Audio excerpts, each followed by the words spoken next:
क्या हाल है दोस्तों। आज हम कुछ ऐसा करने वाले हैं जो बिल्कुल लोको है। हम डेमोक्रेटिक रिपब्लिक ऑफ कॉन्गो जा रहे हैं, लेकिन हम उन जगहों पर नहीं जा रहे हैं जो आप टीवी पर देखते हैं। हम पूरे देश की 10 सबसे हाइड, सबसे सीक्रेट जगहों पर जा रहे हैं।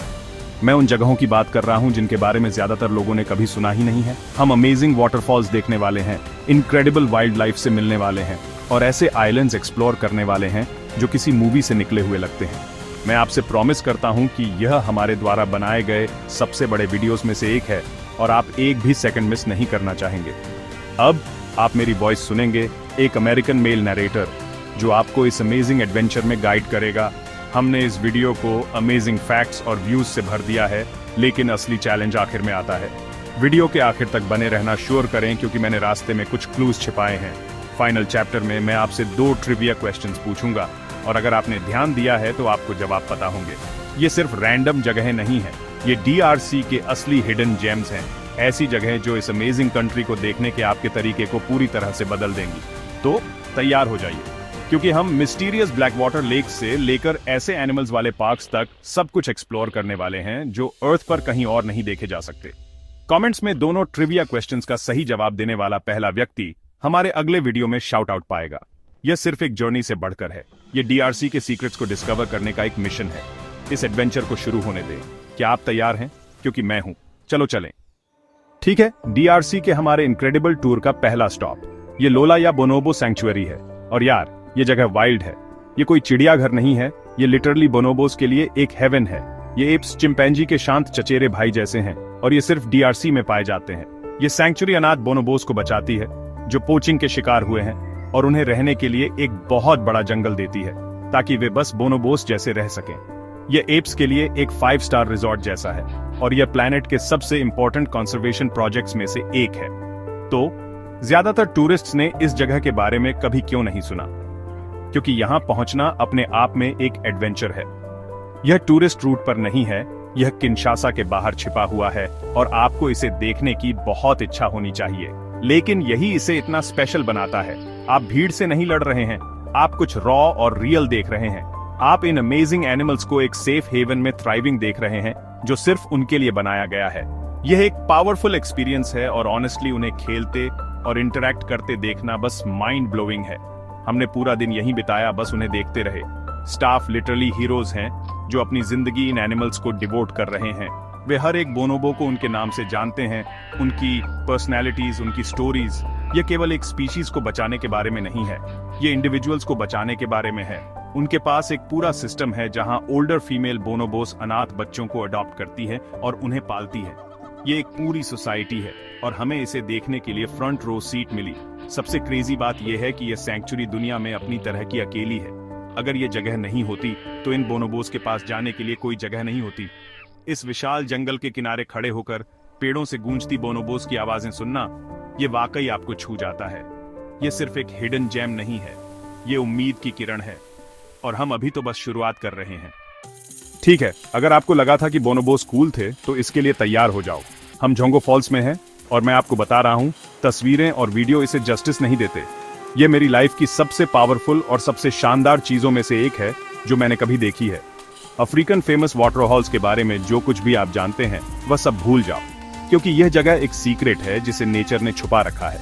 पानी बस 65 मीटर से ज्यादा की ऊंचाई से नीचे गिरता है, जिससे यह अमेजिंग मिस्ट क्लाउड बनता है जिसे सैकड़ों फीट दूर से फील किया जा सकता है। यहाँ तक पहुंचने का सफर बहुत इंटेंस था।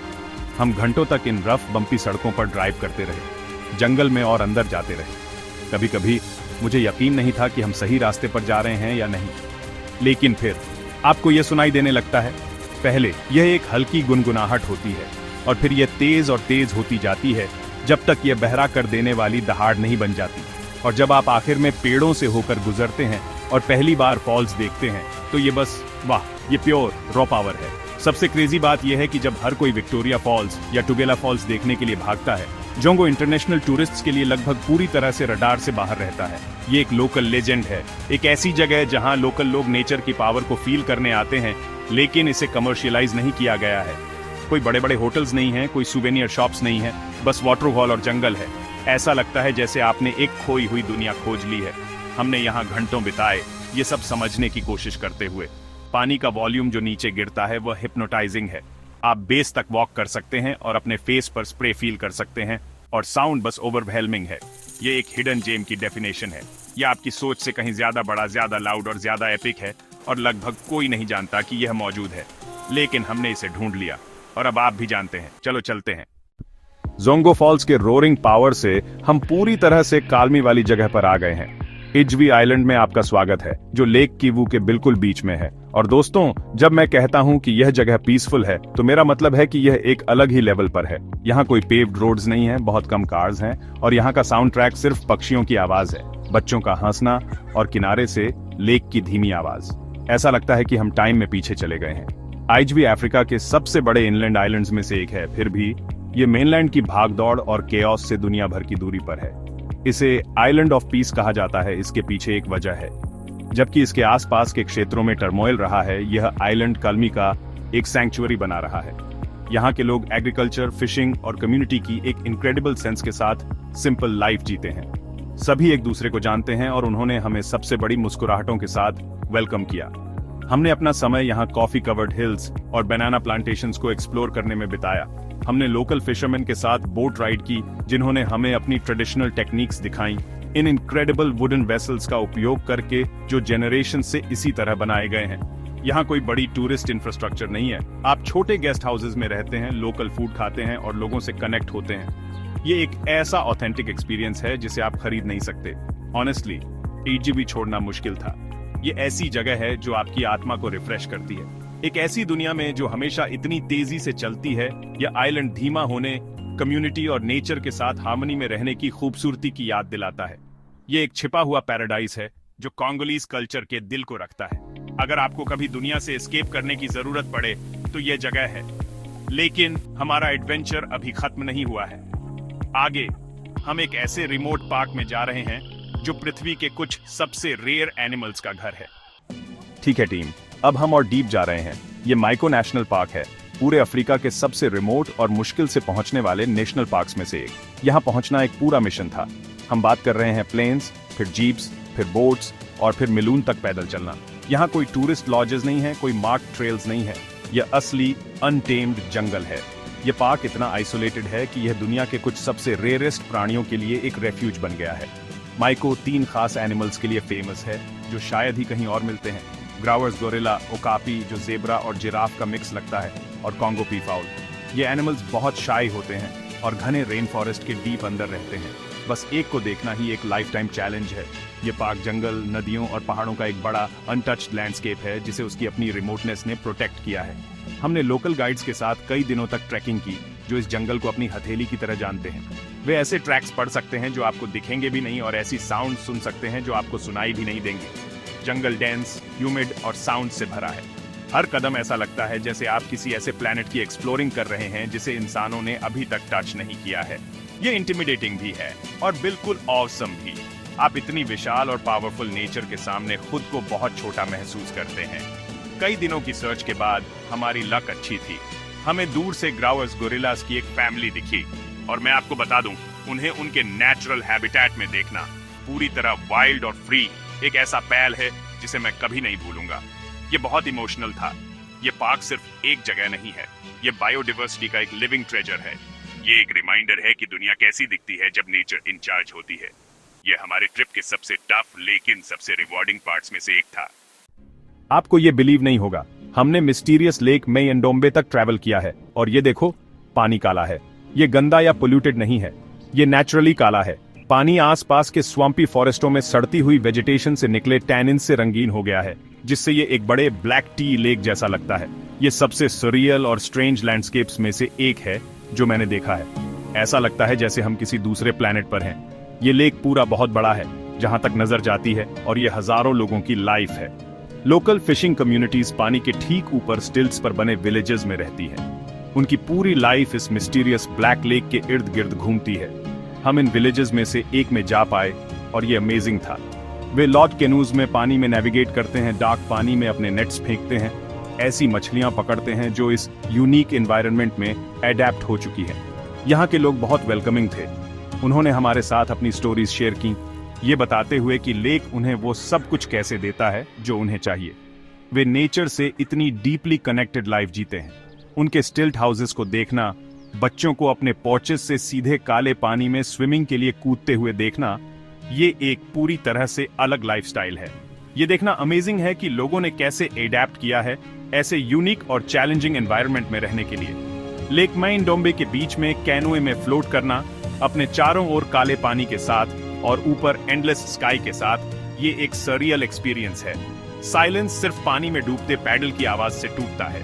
ये मिस्टीरियस है, ये थोड़ा क्रीपी है, लेकिन ये इनक्रेडिबली ब्यूटीफुल भी है। ये डेमोक्रेटिक रिपब्लिक ऑफ कॉन्गो का एक ऐसा साइड है जो बाहरी दुनिया से पूरी तरह से हिडन है। एक ऐसी जगह है जहां स्ट्रेंज ब्यूटी और इनक्रेडिबल ह्यूमन रेजिलियंस है।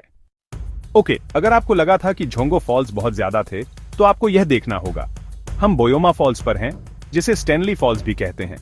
और यह सिर्फ एक वाटर हॉल नहीं है, ये 7 बड़े वाटर हॉल्स की एक सीरीज है जो लुआलाबा नदी के 100 किलोमीटर के इलाके में फैले हुए हैं। यह एक सीधी गिरती हुई धारा नहीं है, बल्कि नदी का एक उग्र और उथल पुथल वाला हिस्सा है जो एक ही समय में डरावना और शानदार है। यहाँ से जितना पानी बहता है वह कमाल का है। ये फॉल्स उन बड़े कारणों में से एक हैं जिनकी वजह से बोयोमा फॉल्स शायद ही कभी किसी टूरिस्ट के प्लान में होते हैं। आप बस ड्राइव करके किसी व्यूइंग पॉइंट तक नहीं जा सकते। उन्हें देखने के लिए आपको नदी में ही चलना पड़ेगा, जो एक बहुत बड़ी चुनौती है। रैपिड्स इतने तेज हैं कि वे बड़ी नावों के लिए नदी को पूरी तरह से अननेविगेबल बना देते हैं, जिससे ऐतिहासिक रूप से कांगो नदी का ऊपरी हिस्सा निचले हिस्से से अलग हो गया। यह असीम शक्ति का एक प्राकृतिक बैरियर है। यहाँ सबसे अविश्वसनीय चीज वैगेनिया मछुआरे हैं। ये लोग सबसे बहादुर लोग हैं जिनसे मैं मिला हूँ। उन्होंने लकड़ी के तिपाई और टोकरियों का एक बड़ा सिस्टम बनाया है, जिसे वे सीधे रैपिड्स के बीच में चट्टानों पर टिकाते हैं। वे गरजते पानी के ऊपर इन अस्थिर ढांचों पर चढ़ते हैं ताकि उन बड़ी मछलियों को पकड़ सकें जो उनकी टोकरियों में फंस जाती है। यह सबसे खतरनाक मछली पकड़ने की तकनीक है जो मैंने देखी है। यह एक ऐसी परंपरा है जो पीढ़ियों से चली आ रही है। इन मछुआरों को काम करते हुए देखना एक विनम्र अनुभव है। यह इंसान और प्रकृति के बीच की लड़ाई है, साहस और कौशल का एक डांस जो यहाँ हर दिन होता है। हम सुरक्षित रूप से पास जाने के लिए भाग्यशाली थे और पानी की गड़गड़ाहट, फुहार और इन पुरुषों को सब कुछ दांव पर लगाते हुए देखना अविस्मरणीय था। बोयोमा फॉल्स सिर्फ रैपिड्स की एक सीरीज नहीं है, वे मानवीय सरलता और कांगो नदी की कच्ची बेकाबू शक्ति का एक प्रमाण है। मुझे यकीन नहीं हो रहा कि हम यहाँ हैं। दोस्तों, चेगेरा आइलैंड में आपका स्वागत है। यह जगह सच में जुरासिक पार्क से निकली हुई लगती है। यह लेक किवू में एक आधे चांद के शेप का आइलैंड है, और सबसे अमेजिंग बात क्या है, इसे एक ज्वालामुखी ने बनाया था। मतलब यह पूरा आइलैंड असल में एक डॉर्मेंट ज्वालामुखी का टॉप है जो पानी से बाहर निकला हुआ है। और ये सुनो, आप रात में दूर से एक्टिव नीरागोंगो ज्वालामुखी को चमकते हुए भी देख सकते हैं। ये निश्चित रूप से सबसे कूल जगहों में से एक है जहां मैं सोया हूं, कोई मजाक नहीं। ये आइलैंड विरुंगा नेशनल पार्क का हिस्सा है, लेकिन यह एक छोटा सा सीक्रेट पैराडाइज है जिसे सच कहूं तो ज्यादातर टूरिस्ट मिस कर देते हैं, जबकि बाकी सब गोरिल्ला ढूंढ रहे होते हैं। हम यहाँ अपने प्राइवेट ज्वालामुखी आइलैंड पर रिलैक्स कर रहे हैं। यहाँ के बीच काली ज्वालामुखी रेत से बने हैं जो पैरों के नीचे बहुत अजीब और कूल लगता है। सच कह रहा हूँ, पानी क्रिस्टल क्लियर है और हाँ, इसमें तैरना पूरी तरह से सेफ है। ये बस एक परफेक्ट शांत एस्केप है। हर चीज से हमने दिन भर आइलैंड के चारों ओर कायाकिंग की, इन सभी छोटी कोव्स को एक्सप्लोर किया और अमेजिंग बर्ड लाइफ को देखा। यहाँ कोई प्रीडेटर्स नहीं है, इसलिए बर्ड्स निडर हैं। कालमी अमेजिंग है, आपको सिर्फ लहरों और बर्ड्स की आवाज सुनाई देती है। रात में हमने बीच पर ही बोनफायर किया और बस दूर होराइजन पर नीरागोंगो ज्वालामुखी की रेड ग्लो को देखा। यह सच कहूं तो सररियल था, अपने डॉर्मेंट ज्वालामुखी की कालमी को महसूस करना जबकि एक एक्टिव ज्वालामुखी रात के आसमान को रोशन कर रहा हो। चेगेरा आइलैंड बेसेट हाइडअवे है। सीरियसली, इसमें एडवेंचर है, इसमें रिलैक्सेशन है और इसमें ऐसे व्यूज हैं जो बस अमेजिंग है। काली रेत के बीच पर खड़े होना, ये जानते हुए कि आप लिटरली एक ज्वालामुखी के ऊपर हैं जबकि आप दूसरे ज्वालामुखी को लाइट शो देते हुए देख रहे हैं, इससे ज्यादा एपिक कुछ नहीं है। ये ऐसी जगह है जिसे किसी भी ऐसे व्यक्ति को देखना चाहिए जो सच में एक यूनिक और अनफॉरगेटेबल एक्सपीरियंस ढूंढ रहा हो। इस जगह को याद रखना, ये बाद में इंपॉर्टेंट हो सकता है। हम कुंडेलुंगू नेशनल पार्क में हैं, एक ऐसी जगह जो ईमानदारी से अफ्रीका के ग्रैंड कैनियन जैसी लगती है। ये पार्क इन बड़े और शानदार चट्टानों से घिरा हुआ है और विशाल पठार हैं जो मीलों तक फैले हुए हैं। ये एक ऐसा लैंडस्केप है जो घने फॉरेस्टों से बहुत अलग है जहां हम पहले थे। ये खुला है, ये शानदार है और वाह, ये पर्यटकों से लगभग पूरी तरह खाली है। ये पार्क जेब्रा जैसे वाइल्ड लाइफ के लिए एक छिपा हुआ ठिकाना है। एंटीलॉप्स और पक्षियों की एक अद्भुत विविधता। क्योंकि कम लोग आते हैं, जानवर इंसानों के कम आदी होते हैं, जिससे यह एक असली फॉरेस्टी सफारी एक्सपीरियंस बन जाता है। हम इन ऊंचे पठारों से घंटों तक गाड़ी चलाते रहे। ईमानदारी से ऐसा लग रहा था कि हम धरती पर अकेले लोग थे। चट्टानों के किनारे से नज़ारे बस कमाल के हैं, नीचे की घाटियों को देखते हुए। ये एक फोटोग्राफर का सपना है, कोई मजाक नहीं। लेकिन कुंडेलुंगू का असली रहस्य छिपे हुए रत्न के अंदर छिपा हुआ रत्न लोफोई फॉल्स है। यह पूरे सेंट्रल अफ्रीका के सबसे ऊंचे झरनों में से एक है। लगभग 340 मीटर नीचे गिर रहा है। ये नायग्रा फॉल्स की ऊंचाई से 3 गुना ज्यादा है। और अनुमान लगाओ क्या, इसके बारे में लगभग किसी ने नहीं सुना है। ये पार्क के अंदर गहराई में छिपा हुआ है और इसे देखने के लिए एक गंभीर ट्रैक की जरूरत होती है। लेकिन जब आप आखिरकार व्यू पॉइंट पर पहुंचते हैं तो यह बिल्कुल लायक होता है। झरना पानी की एक पतली सिंगल रिबन है जो इस बड़ी चट्टान की दीवार से नीचे हरे भरे जंगल में गिरता है। सूखे मौसम में यह एक टपकन हो सकता है, लेकिन हम सही समय पर यहाँ थे और यह शानदार था। वहां होना, पानी की दूर की गड़गड़ाहट सुनना, आपके चारों ओर इस विशाल शानदार लैंडस्केप के साथ एक शक्तिशाली क्षण है। कुंडेलुंगू नेशनल पार्क और लोफोई फॉल्स इस बात का प्रमाण है कि दुनिया के कुछ सबसे बड़े अजूबे अभी भी खोजे जाने बाकी हैं। हमारी एडवेंचर हमें एक ऐसी सिटी में ले आई है जिसकी बहुत हिस्ट्री है, एक ऐसी जगह जहां बहुत लाइफ है। ये किसांगानी है। ये कंट्री के हार्ट में है, ठीक उसी जगह जहां कोंगो रिवर बोयोमा फॉल्स की वजह से नेविगेट नहीं हो सकती, जो हमने पहले देखा था। कई सालों से यह सिटी रोड का एंड था, एक इंपॉर्टेंट ट्रेडिंग पोस्ट जहां कॉन्टिनेंट के अंदर से सामान आता था और फिर लैंड रूट से आगे भेजा जाता था। इसकी हिस्ट्री बहुत इनक्रेडिबल और कॉम्प्लिकेटेड है। यह सिटी पुरानी और नई चीजों का एक इंटरेस्टिंग मिक्सचर है। आप अभी भी बेल्जियन एरा के बड़े बड़े पुराने कॉलोनियल बिल्डिंग्स देख सकते हैं जो मॉडर्न और बिजी मार्केट्स के साथ हैं। यह एक ऐसी सिटी है जिसमें बहुत डिफरेंसेस हैं। हमने एक पूरा दिन स्ट्रीट्स में घूमते हुए इसकी एनर्जी फील करते हुए बिताया। लोग बहुत फ्रेंडली हैं और सिटी का एक यूनिक रिदम है। यह ऐसी जगह लगती है जिसने बहुत कुछ देखा है और फिर भी खड़ी है। सिटी का हार्ट उसका सेंट्रल मार्केट है। और दोस्तों, यह एक एक्सपीरियंस था। यह एक केओटिक, कलरफुल और वाइब्रेंट भूल भुलैया है, जिसमें ऐसे स्टॉल्स हैं जहां आप जो कुछ भी सोच सकते हैं वह मिलता है। फ्रेश फ्रूट्स और वेजिटेबल्स से लेकर रिवर की फिश तक, फैब्रिक्स, हैंडीक्राफ्ट्स और इलेक्ट्रॉनिक्स तक। आवाजें, खुशबुएं, लोगों की भीड़, ये सबसे बेसिक तरीके से सेंसेस पर अटैक करता है। यहीं पर किसांगानी की रियल और अनफिल्टर्ड लाइफ फील होती है। किसांगानी को एक्सप्लोर करना हिस्ट्री की लेयर्स को हटाने जैसा है। आप इसके कॉलोनियल आउटपोस्ट और इंपॉर्टेंट ट्रेडिंग पोर्ट के पास्ट की मेमोरीज फील कर सकते हैं, जबकि आप आज की वाइब्रेंट और रेजिलिएंट कल्चर भी देखते हैं। ये कोई टिपिकल टूरिस्ट सिटी नहीं है, यहाँ परफेक्ट अट्रैक्शंस नहीं हैं, लेकिन यही इसका चार्म है। यह एक रियल, लिविंग और ब्रीडिंग कॉन्गोलीज सिटी है, जिसकी एक स्टोरी है बताने के लिए जो भी सुनना चाहे। ठीक है, तो हम अपने फाइनल डेस्टिनेशन पर पहुंच गए हैं और मैं सच कहूं तो ये इस देश के सबसे यूनिक इकोसिस्टम में से एक है। हम मैनग्रोव नेशनल पार्क में हैं, जो डेमोक्रेटिक रिपब्लिक ऑफ कांगो की छोटी सी अटलांटिक कोस्ट लाइन पर है। यह देश का अकेला नेशनल पार्क है जो एक मरीन एनवायरनमेंट को प्रोटेक्ट करता है। यह उलझे हुए मैंग्रोव फॉरेस्ट की दुनिया है, घुमावदार एस्चुअरीज और यूनिक वाइल्ड लाइफ जो इस फ्रेश और सॉल्ट वाटर के मिक्सचर में एडजस्ट हो चुकी है। ये मैंटीज, क्रोकोडाइल्स और अनगिनत बर्ड स्पीशीज के लिए एक जरूरी हैबिटेट है। ये पार्क बहुत ही इंपॉर्टेंट है। मैंग्रोव फॉरेस्ट कोस्टलाइन को इरोजन से बचाने के लिए बहुत जरूरी है और कई फिश स्पीशीज के लिए ब्रीडिंग ग्राउंड का काम करते हैं, लेकिन वे दुनिया भर में खतरे में भी हैं। ये पार्क एक छोटा लेकिन जरूरी सैंक्चुअरी है जो इस डेलिकेट इकोसिस्टम को बचाता है। शांत, घुमावदार चैनलों में कैनोइंग करना, आपके चारों ओर मैंग्रोव की उलझी हुई रूट्स के साथ, ऐसा लगता है जैसे आप किसी दूसरी दुनिया में आ गए हों। ये डेमोक्रेटिक रिपब्लिक ऑफ कांगो में हमने जितने भी लैंडस्केप देखे हैं उनसे बहुत अलग है। यहाँ की बायोडाइवर्सिटी कमाल की है। हमने मंकीज देखे हैं जो मैंग्रोव में रहने के लिए अडेप्ट हो चुके हैं और दर्जनों अलग अलग बर्ड स्पीशीज भी। लोकल कम्युनिटीज भी मैंग्रोव पर अपनी आजीविका के लिए डिपेंड करती हैं, एस्चुअरीज में फिशिंग करती हैं और इस यूनिक एनवायरनमेंट के साथ हार्मनी में रहती हैं। यह एक नाजुक और ब्यूटीफुल जगह है जो डेमोक्रेटिक रिपब्लिक ऑफ कांगो की इनक्रेडिबल डाइवर्सिटी को दिखाती है, इसके गहरे फॉरेस्टों और ऊंचे पठारों से लेकर ओशन तक। और यह हमें अपनी इनक्रेडिबल जर्नी के एंड तक लाता है। हमने डेमोक्रेटिक रिपब्लिक ऑफ कांगो के 10 सबसे अमेजिंग हिडन जेम्स देखे हैं, लेकिन मेरे पास आपके लिए एक चैलेंज है। मुझे उम्मीद है कि आप ध्यान से सुन रहे होंगे। ये ट्रिविया टाइम है। यहाँ आपके 2 क्वेश्चंस हैं। सबसे पहले, इनमें से कौन सा hidden gem Democratic Republic of Congo के सबसे रेयर प्राइमेट का घर है? और दूसरा, कौन सी जगह अपने वोल्केनिक ब्लैक सैंड बीचेस के लिए जानी जाती है? अपने आंसर्स अभी कमेंट्स में ड्रॉप करें। देखते हैं कि असली एडवेंचरर्स कौन हैं। और इस तरह खत्म होती है हमारी सबसे अमेजिंग एडवेंचर्स में से एक, जिसमें हम अब तक रहे हैं। इस जर्नी में मेरे साथ रहने के लिए बहुत बहुत धन्यवाद। डेमोक्रेटिक रिपब्लिक ऑफ कांगो के 10 हिडन जेम्स को एक्सप्लोर करने के लिए, लोला या बोनोबो के बोनोबो से लेकर मिस्टीरियस मैंग्रोव्स तक, यह एक अनफॉरगेटेबल एक्सपीरियंस रहा है। मुझे उम्मीद है कि इस वीडियो ने डीआरसी के उस साइट को देखने के लिए आपकी आंखें खोल दी होंगी जो आपने पहले कभी नहीं देखा था।